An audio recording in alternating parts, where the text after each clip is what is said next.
सभी के घर की परेशानी है कि डबल बेड की चादर हमारी पूरे समय व्यवस्थित नहीं रहती है, खसकती रहती है, अपनी जगह पर सेट नहीं रहती है। तो आज मैं आपके साथ बहुत ही स्पेशल ट्रिक्स शेयर करने वाली हूँ कि दिन भर आपकी ये जो डबल बेड की चादर है, जैसी अभी आप मेरी देख रहे हैं, बिल्कुल ऐसी ही व्यवस्थित रहेगी। तो चलिए दोस्तों, स्टार्ट करते हैं उस ट्रिक को, जिसमें मैं आज आपको बहुत ही अच्छा एक टेक्निक बता रही हूँ कि डबल बेड की चादर को किस तरह से सेट किया जाए। दोस्तों, हमारे डबल बेड की चादर दिन भर सेट रहे तो उसके बारे में मैं आपको कुछ जानकारी देना चाह रही हूँ। सबसे पहले तो हमारी जो डबल बेड की चादर है उसकी लंबाई चौड़ाई हमारे डबल बेड से थोड़ी सी ज्यादा होना चाहिए। यदि लंबाई चौड़ाई ज्यादा होगी तो ही हम उसे अच्छी तरह से टक इन कर पाएंगे, नहीं तो वो इधर से निकल रही है या उधर से निकल रही है। इसलिए सबसे पहले तो साइज का ध्यान रखें। दूसरा, जब भी आप डबल बेड की चादर लें तो कोशिश करें कि कॉटन की लें। कॉटन की चादर ज्यादा फिसलती नहीं है, और यदि आप सिल्क की चादर लेंगे तो वो बहुत फिसलेगी, क्योंकि हमारे जो मैट्रेस होते हैं, मैट्रेस के ऊपर का जो कवर होता है वो थोड़ा सिल्क के कपड़े का होता है, थोड़ा चिकने कपड़े का होता है। इससे हमारी चादर बहुत फिसलती है। तो आप हमेशा कॉटन की चादर लें, बड़े साइज की चादर लें। हमारे ये जो मैट्रेस होते हैं, ज्यादातर मैट्रेस के ऊपर हमारा सिल्क का कपड़ा लगा रहता है। सिल्क के कपड़ा आप देख रहे होंगे, इसी कारण हमारी चादर बहुत ही स्लिप होती है, बहुत फिसलती है। तो हमारी चादर थोड़ी देर में इसमें सल हो जाते हैं और ऐसा लगता है हमने इसे आज ठीक नहीं किया है। तो बहुत आसान तरीका बता रही हूँ आपको चादर को ठीक करने का। तो सबसे पहले हमें चादर को पूरे गद्दे को कवर करना है चादर से। अब मैं आपको अपनी ट्रिक बता रही हूँ कि किस तरह से इसे कवर करें कि पूरे समय ये बिना सल के रहे, बिना सलवट के रहे। तो सबसे पहले तो मैंने डबल बेड की चादर को सिंपल से इस तरह से पलंग के ऊपर बिछा दिया है। बस ये देखिए, मैंने कुछ भी इसमें मेहनत नहीं की, जैसे हम सिंपल बिछाते हैं बस इस तरह से बिछाया है। अब हमें क्या करना है दोस्तों, आप मेरी ट्रिक को ध्यान से देखिए। चादर के ये जो दोनों कॉर्नर हैं, ये कॉर्नर इसे हमें इस तरह से पकड़ना है जैसे कि मैंने पकड़ा है। बहुत कम कपड़ा लेना है, हमें ऐसा नहीं कि इतना सारा कपड़ा लेना, बस इतना सा कपड़ा। इतना सा कपड़ा लेने के बाद हमें सिंपल सी एक नॉट लगाना है, जैसे कि हम सभी कपड़ों में गठान लगाते हैं इस तरह से। ये देखिए दोस्तों, इतनी सी गठान, और कपड़ा आप देखिए बस मैंने इतना ही छोड़ा है। इस जो मैंने ये जो गठान लगाई है, ये मैं इस चादर के चारों कोने पे लगाऊंगी। इसी तरह मैंने ये वाला कोना पकड़ा है और इसे भी मैं इस तरह से पकड़ रही हूँ, जैसे कि ये देखिए। और ये जो हमारा मैट्रेस है, उसके बाद हम इस कॉर्नर को सेट करेंगे। सबसे पहले हम चारों कोने पे नॉट लगा लें।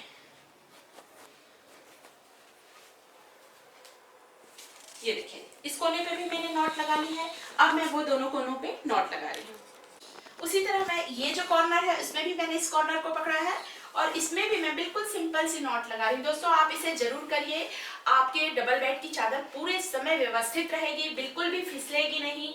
आपको ऐसा लगेगा कि इसे हमने अभी ठीक किया है। ये देखिए, 3 कोने में लगाया है, उसी तरह से मैं वो चौथे कोने में भी लगा रही हूँ।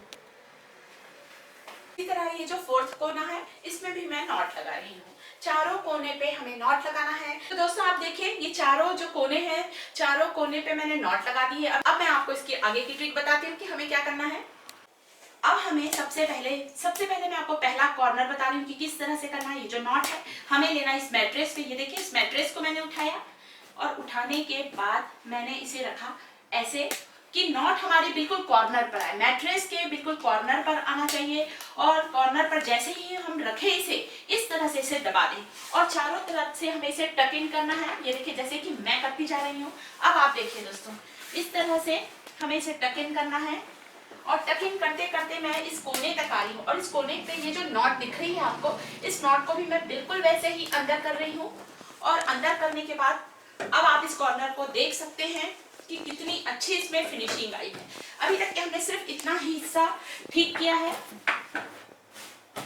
अब आप देखिए, अब इसी तरह हमें तीसरे कॉर्नर को करना है। थोड़ा सा हम इसे इस तरह से करते जाए हाथों से, ताकि एक भी इसमें रिंकल्स ना रहे।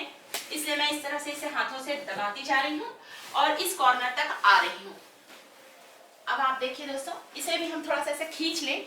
एक बार हमें मेहनत लगती है चादर को ठीक करने में, फिर दोबारा नहीं लगती। अब ये जो हमारी तीसरी नॉट है, तीसरी नॉट को हमें वापस इस गद्दे के कोने पे चढ़ाना है। तो दोस्तों आपने देखा, इस कॉर्नर को भी मैंने इस तरह से सेट कर दिया है। बिल्कुल कॉर्नर से हमारी जो नॉट है इधर लग गई है। अब मैंने एक कॉम्ब लिया है। कॉम्ब की सहायता से हमें पलंग की चादर को ठीक करने में बहुत आसानी होती है। मैं हमेशा कॉम्ब की इस तरह से नोक से ही करती हूँ। आप देखेंगे बहुत अच्छी तरह से हमारी चादर अंदर चली जाती है, क्योंकि हम हाथ नहीं कर पाते हैं, उंगलियों में लग जाता है। इसलिए आप कॉम्ब का सहारा लें। तो दोस्तों अब ये जो हमारा तीसरा कॉर्नर है, इसे तीसरी गठान है, इसे भी मैं इस मैट्रेस के अंदर कर रही हूँ जैसे कि मैंने अभी किया। और इधर से हम इस चादर को टक इन करेंगे, दोनों तरफ से हम इसे टक इन करें बहुत अच्छी तरह से। सबसे पहले तो हम कॉर्नर को सेट कर लें और फिर इस कॉम्ब की मदद से हम जो हमारी चादर का एक्स्ट्रा कपड़ा है इसे इस तरह से करते जाएं। और ये देखिए मैं इस तरह से आगे बढ़ती जा रही हूँ इसे टक इन करते हुए, ताकि पूरी अच्छी तरह से मेरी चादर टाइट बिछ जाए। थोड़ा बीच में जो रिंकल्स हैं उसे आप उठा के इस तरह से, मैट्रेस को हमें थोड़ा सा उठाना पड़ेगा हल्का सा, ताकि चादर बिल्कुल टाइट हो जाए। अब आप देखेंगे दोस्तों, इस चादर में आप आराम से बैठिए, चारों कॉर्नर हमारे पैक हो गए हैं। दोस्तों आपने देखा हमने ये जो नॉट लगाई है, आज नॉट के कारण जो मेरा मैट्रेस है इधर से भी पूरा पैक है और इधर से भी पूरा पैक है। इस नॉट के कारण अब इस डबल बेड की चादर पर बच्चे कितनी भी मस्ती करें, हमारी चादर बिल्कुल ही वैसी रहने वाली है। और अब आप इस चादर को देखिए, मैंने इसे चारों तरफ बहुत अच्छी तरह से कंघी से दबा दिया है। तो दोस्तों आपने देखा कितने अच्छे से हमने चादर को बिछा लिया। ये चादर हमारी दिन भर व्यवस्थित रहने वाली है, इसमें चाहे बच्चे कितनी भी मस्ती करें बिल्कुल भी इसमें सल नहीं रहेगा, क्योंकि हमने इसके चारों कॉर्नर को पैक कर दिया है नॉट लगाकर।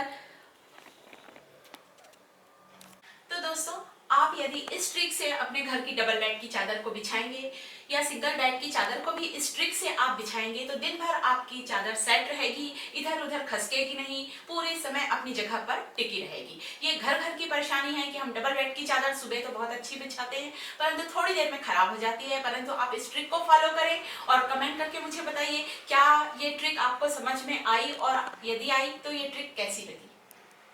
और दोस्तों इसके साथ ही मैं अपना अगला वीडियो दे रही हूँ कि इस डबल बेड की चादर को बिछाना तो मैंने बता दिया, कि जो हमारे ब्लैंकेट्स हैं, पतले ब्लैंकेट्स या पतली हमारी चादर है जिसे हम रात के समय ओढ़ते हैं, हम इसे किस तरह से फोल्ड करें कि हमारा डबल बेड पूरे समय अट्रैक्टिव भी दिखे। कुछ बिना खर्चा किए हुए हम अपने पलंग को किस तरह से डेकोरेट कर सकते हैं।